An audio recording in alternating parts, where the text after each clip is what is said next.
கடந்த காலத்தில் past continuous டென்ஸ்னு சொல்லுவாங்க, தொடர்ச்சியாக நடக்கக்கூடிய ஒரு நிகழ்ச்சிக்கு அதை பற்றி நீங்கள் பேசணும் அப்படின்னாக்க வேர் தே வாக்கிங், வேர் தே சிங்கிங். இப்போ தேக்கு பதிலாக வி வரலாம். வேர் வி டாக்கிங், நாங்கள் உங்களோட பேசணுமா, அந்த மாதிரி. இதை தாண்டி நீங்கள் வேறு ஏதாவது, இப்போ for instance where they walk அல்லது வேர் தே வாக்டு அப்படின்னு எல்லாம் போட்டிங்கன்னா அது தப்பாக போயிடும். அப்போ இப்படி ஆரம்பித்தோம்னா இதுதான் வரும். சினிமா பாட்டில் பார்த்துருப்பீங்க, வந்தான் அப்படின்னு கடைசி வார்த்தை வந்துச்சுன்னா தந்தான்னு ஒன்று போடுவாங்க. இது ரெண்டை யோசிச்சுட்டு தான் முன்னால் இருக்கிற வார்த்தையை யோசிப்பாங்க. எப்பவுமே நம்ம முதல்ல இருக்கிறத யோசிச்சுட்டு கடைசியில் இருக்கிறத யோசிக்கிறத விட கடைசியில் இருக்கிறத யோசிச்சுட்டு முதல்ல இருக்கிறத யோசிச்சாதான் அது சக்ஸஸ்ஃபுல்லாக.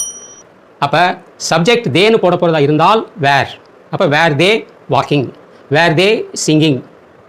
இதே மாதிரி நீங்கள் ஒரு கேள்வி நமக்கு கேட்கலாம். இப்போ கான்வர்சேஷன், இப்போ 2 பேரும் பேசுகிறாங்க, வேர் யூ ஆப்சென்ட். இப்போ பாத்தியார் வழக்கமாக அடிக்கடி கேட்குறது அதான், நீ நேற்று வரலையாங்கிறது கேட்குறல. Were absent yesterday. அப்போ நம்ம என்ன சொல்கிறோம், yes I was absent yesterday. அப்போ எஸ். நோன்னு சொன்னால் no I was not absent. அந்த வாஸ் நாட்டுங்கிறத குறுக்குனீங்கன்னா வாசன்ட், நோ ஐ வாஸ்